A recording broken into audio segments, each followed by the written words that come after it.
بسم اللہ الرحمن الرحیم۔ بیسٹ نیشن قرآن دوست پروگرام کے ساتھ آپ کا بھائی الفت رسول آپ کی خدمت میں حاضر ہے۔ آج میں قرآن مجید کی سورہ نمبر 2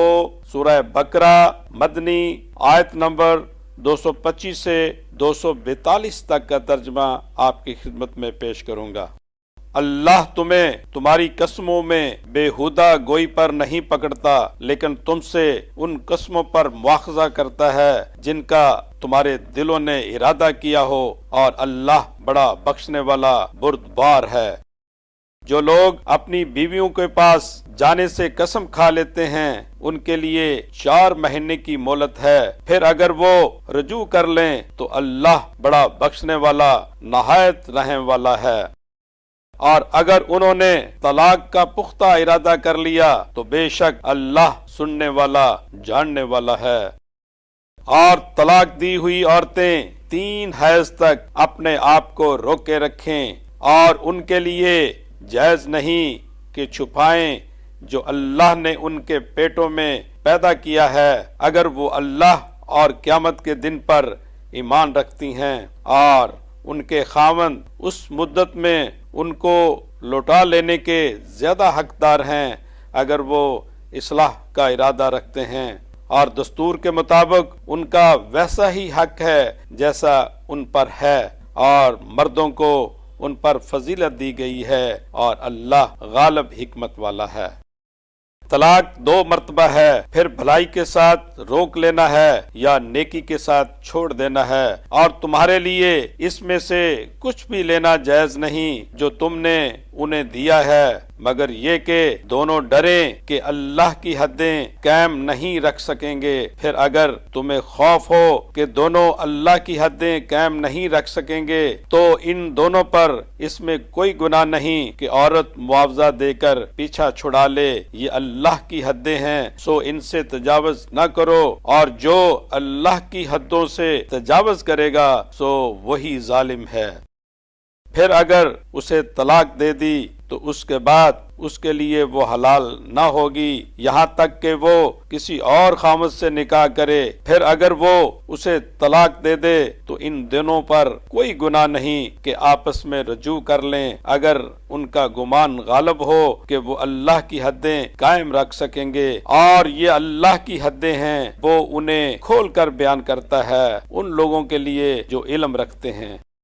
اور جب عورتوں کو طلاق دے دو پھر وہ اپنی عدت کو پہنچ جائیں تو انہیں حسن سلوک سے روک لو، انہیں دستور کے مطابق چھوڑ دو، اور انہیں تکلیف دینے کے لیے نہ روکو تاکہ تم سختی کرو، اور جو ایسا کرے گا تو وہ اپنے اوپر ظلم کرے گا۔ اور اللہ کی آیتوں کا تمسخر نہ اڑاؤ، اور اللہ کے احسان کو یاد کرو جو اس نے تم پر کیا ہے، اور جو اس نے تم پر کتاب اور حکمت اتاری ہے کہ تمہیں اس سے نصیحت کرے، اور اللہ سے ڈرو اور جان لو کہ اللہ ہر چیز کو خوب جاننے والا ہے۔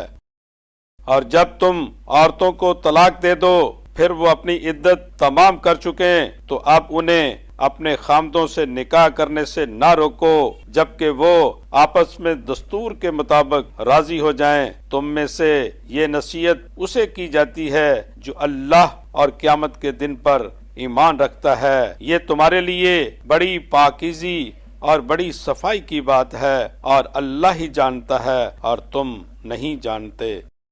اور مائیں اپنے بچوں کو پورے 2 برس دودھ پلائیں، یہ اس کے لیے ہے جو دودھ کی مدت کو پورا کرنا چاہے، اور باپ پر دودھ پلانے والیوں کا کھانا اور کپڑا دستور کے مطابق ہے، کسی کو تکلیف نہ دی جائے مگر اس قدر کہ اس کی طاقت ہو، نہ ماں کو اس کے بچے کی وجہ سے تکلیف دی جائے اور نہ باپ ہی کو اس کی اولاد کی وجہ سے، اور وارث پر بھی ویسا ہی نان نفقہ ہے۔ پھر اگر دونوں اپنی رضامندی اور مشورہ سے دودھ چھڑوانا چاہیں تو ان پر کوئی گناہ نہیں ہے، اور اگر کسی اور سے اپنی اولاد کو دودھ پلوانا چاہو تو اس میں بھی تم پر کوئی گناہ نہیں، بشرطے کہ تم دے دو جو دستور کے مطابق تم نے دینا ٹھہرایا ہے، اور اللہ سے ڈرو اور جان لو کہ جو تم کرتے ہو اللہ اسے خوب دیکھتا ہے۔ اور جو تم میں سے مر جائیں اور بیویاں چھوڑ جائیں تو ان بیویوں کو 4 مہینے 10 دن تک اپنے نفس کو روکنا چاہیے، پھر جب وہ اپنی مدت پوری کر لیں تو تم پر اس میں کوئی گناہ نہیں جو وہ دستور کے مطابق اپنے حق میں کریں، اور اللہ اس سے جو تم کرتے ہو خبردار ہے۔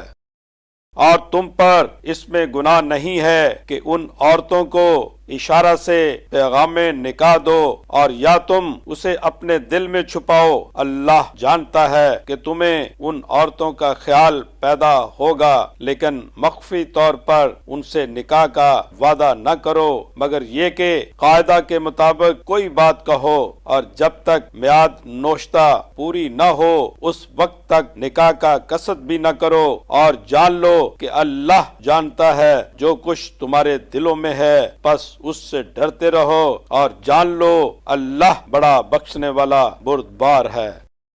تم پر کوئی گناہ نہیں اگر تم عورتوں کو طلاق دے دو جبکہ انہیں ہاتھ بھی نہ لگایا ہو، اور ان کے لیے کچھ مہر بھی مقرر نہ کیا ہو، اور انہیں کچھ سامان دے دو، وسعت والے پر اپنے قدر کے مطابق اور مفلس پر اپنے قدر کے مطابق، سامان حسب دستور ہے، نیکوکاروں پر یہ حق ہے۔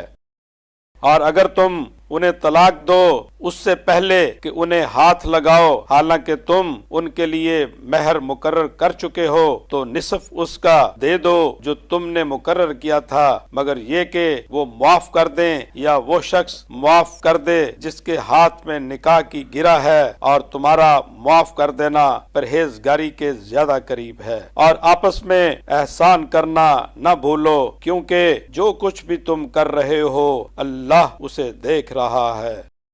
سب نمازوں کی حفاظت کیا کرو، اور خاص طور پر درمیانی نماز کی، اور اللہ کے لیے ادب سے کھڑے رہا کرو۔ پھر اگر تمہیں خوف ہو تو پیادہ یا سوار ہی پڑھ لیا کرو، پھر جب امن پاؤ تو اللہ کو یاد کیا کرو جیسا اس نے تمہیں سکھایا ہے جو تم نہ جانتے تھے۔ اور جو لوگ تم میں سے مر جائیں اور بیویاں چھوڑ جائیں تو انہیں اپنی بیویوں کے لیے سال بھر کے لیے گزارا کے واسطے وصیت کرنی چاہیے، گھر سے باہر گئے بغیر۔ پھر اگر وہ خود نکل جائیں تو تم پر اس میں کوئی گناہ نہیں جو وہ عورتیں اپنے حق میں دستور کے موافق کریں، اور اللہ زبردست حکمت والا ہے۔ اور طلاق دی ہوئی عورتوں کے واسطے دستور کے موافق خرچ دینا پرہیزگاروں پر یہ لازم ہے۔ اسی طرح اللہ تمہارے واسطے اپنے احکام بیان فرماتا ہے تاکہ تم سمجھ لو۔ صدق اللہ العظیم۔